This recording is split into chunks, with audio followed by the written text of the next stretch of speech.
Hello everybody, my name is Dan Hamill Williams. I am better known in Oklahoma as Danny Williams, which is someone that I made up. When I got into the media, I decided that what I would do was, if I saw somebody that was successful, I would try to emulate their personality so that everybody would like me. Well, it worked for a while, but it didn't work forever because I found out as I went along in television that I had one particular talent. People either liked me a lot or they hated me. But I also found out that if you're going to be, quote, a star, that means that you're well known, that people have to have both opinions of you. Some people watch you to see you mess up.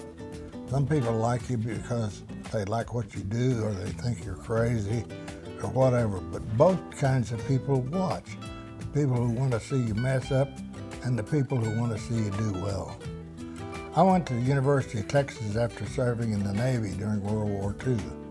When I got out of the Navy, when I graduated from the University of Texas, I went to San Antonio and interviewed at a station called KTSA. I'd been telling kiddie stories on the radio and doing a lot of voices, and I told Cinderella to this guy, program director at this station, and he hired me the same day. When I went to work for him, he put me on as a morning disc jockey, and in the afternoon I had a show called Uncle Dan's Story Time. This was at KTSA in San Antonio. Well, it was really a big break because I really had a lot of audience, and another thing, I got to doing birthday parties for $10 a pop and made more money doing the birthday parties as Uncle Dan as I did working on the radio. Another big break that I had is one afternoon I'm doing the station in San Antonio was owned by a newspaper called the San Antonio Express. And they always had people from UPI and AP, those are news wires, come in and visit. And this guy from United Press International came in and watched my show. Well, we went out after the show to have a few beers and play some pool. And the guy really liked me, and so he came to Oklahoma City and he told them that there was a guy in San Antonio they ought to hire for television, that he was different, had some talent, and he would be very entertaining for their TV station. Well, the first thing I know, I get a call from Oklahoma City. And the guy says, "How would you like to work in TV?"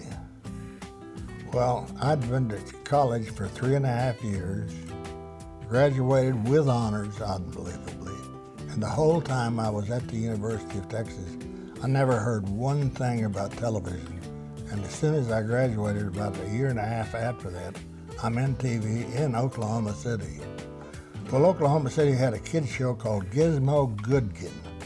What they had was they had a little puppet, and they had the wires up in the upper structure, and these strings, and this puppet would, he'd do that. And I was Pavanaugh Spoofkin, chief spoof spinner of Spoofkin Land. What I would do on the show is I'd tell kiddie stories, and Basil Lowry, an artist here in town, would draw pictures to go along with my story. Well, I don't know why it was a success, but it was a real success. And it was pretty funny too, because one afternoon, while we were doing a show, Gizmo dropped the whole apparatus for the puppet. It fell down there, and I happened to say, just on the ad lib, like I do a lot of times, things just come to my mind. I said, "Look out, the sky is falling." And we had all these kids in the peanut gallery. They ran through the camera, ran here and there, and the whole place went nuts. I mean, completely nuts. Well, I guess the program director then thought I had potential for idiocy. So they sent me on a Friday night with the mobile unit to Stockyards Coliseum to do the wrestling. Well, I'd never seen a wrestling match, didn't know anything about it. Went out there, made up all these holes and all this stuff, and they had one of these deals where the good guy gets knocked out of the ring. He finally climbs back in, and the referee goes 1, 2, 3, and the bad guy wins. Well, the audience went completely nuts. They said, "This is the biggest fakey deal. I'll never come back here again. Why, I can't believe you people do all this and all this." And they went crazy, and I thought, man, I got this show and lose it on the first deal.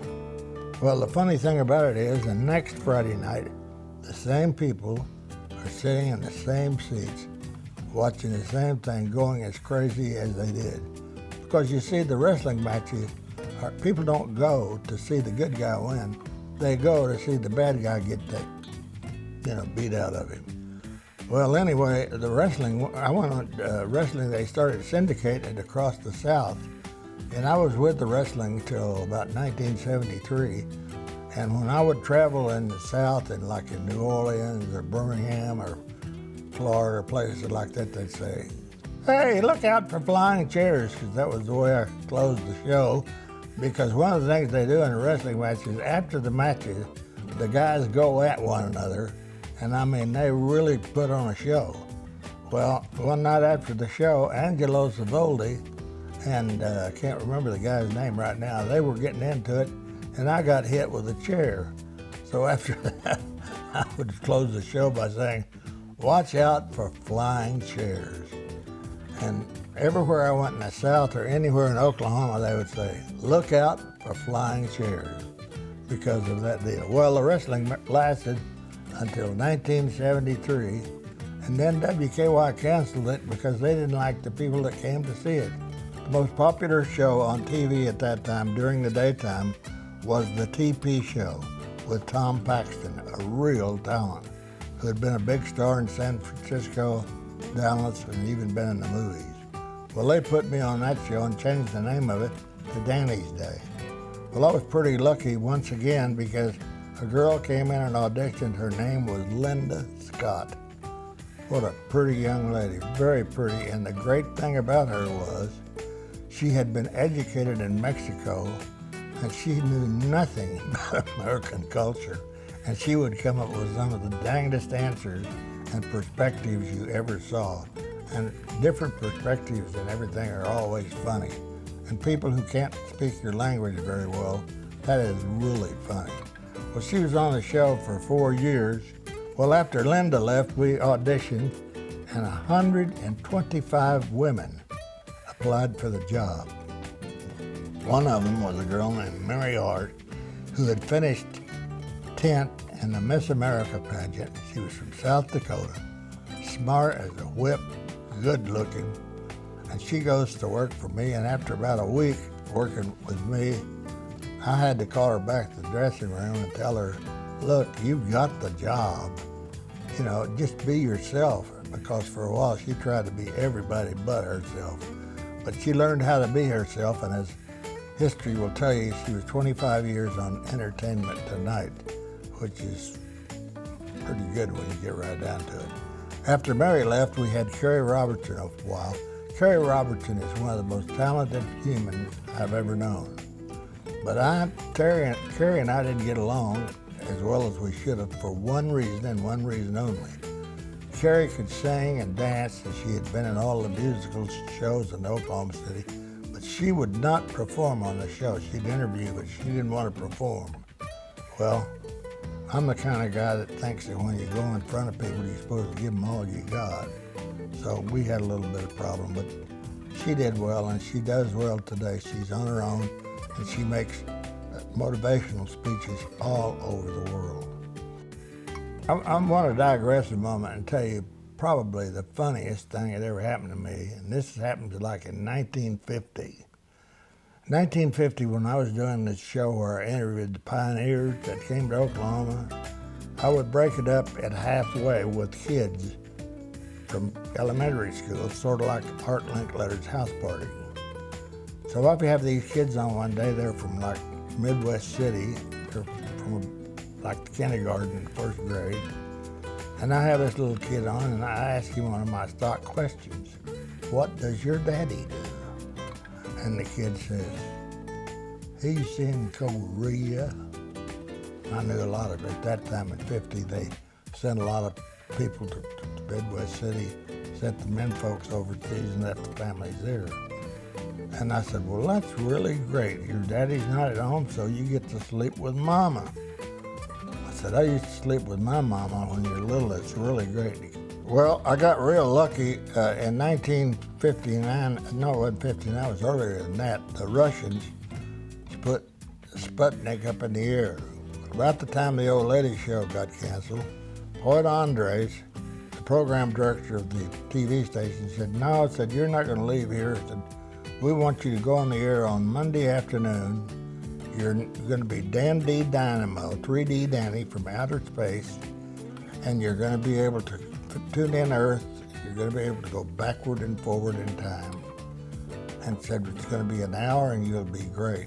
And I said, have you lost your mind? I said, are you kidding me? Well, about 2 weeks later, we go on the air on a Monday afternoon. I'm by myself. I've got a TV set and a smock like a scientist wears. And I go on at 4 o'clock and I'm on till 5. So I've got an hour. I've got 8 minutes of cartoon and 52 minutes to fill. And I made up everybody in the world, invisible characters, everything. Well, when I got off, everybody says, that's terrific, it's terrific. Well, they built me a really fabulous set. I mean, it's one of the most beautiful sets that ever happened. And they made me a robot out of, I don't know what it was, but he was real popular. And, you know, as I talk about my television career, I think about all the breaks that I've had in my life. I mean, I'm telling you about 3D Danny and how the Sputnik and the science thing got started at that time, which was lucky. And I told you, I didn't tell you this, but I was offered a job to go to Philadelphia and then go to work for NBC on Saturday mornings. Well, WKY hired Foreman Scotty out of Tulsa, Steve Powell, a really super guy, good actor, good looking, nice guy, to go to work on Danny's Day. I mean, 3D Danny. Well, once Foreman Scotty came, I put him up front on the show. I was writing the show. And I became all these other characters, which I loved playing. I mean, I really loved it. I mean, I wasn't very good, but, you know, I'd be king this and that and just had a heck of a time. Well, Mickey Mouse is getting ready to come on the air, and it's going to be a big rating threat. So I had the idea of getting 2 motorcycles. We put Foreman Scotty's logo on one, mine on the other, and we would drive over to the playground at recess in the morning and the afternoon and say hi to all the kids. Well, that knocked them out, that 3D and Foreman Scotty would come to their school. We would also do performances at auditoriums by little scientific deals, you know, where you put the banana in the bottle and you put a match in there and it goes, and all kinds of goofy stuff, like you can take a board and put it on a table and put a piece of paper, just a piece of paper on top of the board, and you can go like this and the board will crack. I mean, the paper will keep it from cracking. We do all this funny stuff, and those kids thought we were Einstein, for crying sakes. Of course, that's kind of cruel because kids are easy to fool, and I've always wanted something easy, okay? But anyway, we did real well with that show, and then I was invited to become the morning disc jockey on the radio station. Well, I left Foreman Scotty, and I missed it so bad, I cannot tell you how much I missed it. So Foreman Scotty's running out of material, and he asked me to come on the show one afternoon and play an old man. So there comes Xavier T. Willard. Hi, Foreman Scotty. I'm Xavier T. Willard. Yes, I was dropped on a plane out of a wagon back in 22, and I was found by Navajo Indians, and really, they saved my life. Well, anyway, he became a big character on the show, and people really loved him. I do want to say something about the wrestling that many people ask me all the time. People think wrestling is fake. Well, let me say this. It's not as fake as some people think, and it's not as real as some other people think. These people have to be in excellent condition. They have to be tougher than a boot. And I'll tell you something else. If you can tell me how to fake blood when the camera's running without stopping it, I'll put in with you, because you can't do that. We had some of the greatest wrestlers ever. We had the great Bolo, who was a national guy. I used to have Gorgeous George, Georgie Penn, she was something else. Angelo Ciboldi. We had the Assassins one night, got in the ring with, I can't remember who, it was a Haystack Muldoon. And they hit Haystack right here on the cheek. They hit him 19 times with a chair. And the blood is flowing like, it's, the blood factory at the heart hospital. I thought they had killed him. And what happened was, the reason I know that is when he got out of the ring, I had to interview him, and he's bleeding all over my white shirt. And it was unbelievable. It was brutal. And speaking of brutal, one other thing I need to tell you, and I'm not in any way knocking this guy or putting this guy down, but Steve Powell, who played Foreman Scotty, one of the nicest people I ever met in my whole life. He was a pure professional. He was ready to go to work when it came time to go to work. He knew his lines, he knew what to do. But we used to fake fights all the time, because one of the things you do with kid shows, like an adventure, is you always end with the hero. He's in real bad trouble. So the way we would do it is, like, his back would be to the camera there, and I'd be here, and he would hit me and hit my hand like that, so it'd make a noise. I cannot tell you the number of times that he hit me right here in the jaw, and it hurt, because Foreman Scotty was 6'3" and a pretty good man.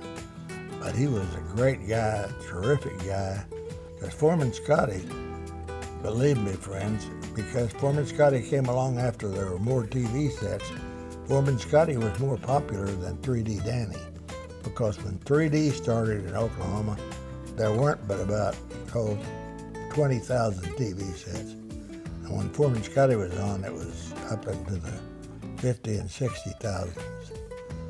Everybody, I want to thank you very much for listening to all of this. And I want to thank you for your support through the years, because without you, I'd be nothing. So, te amo, passalo. I love you. Pass it on.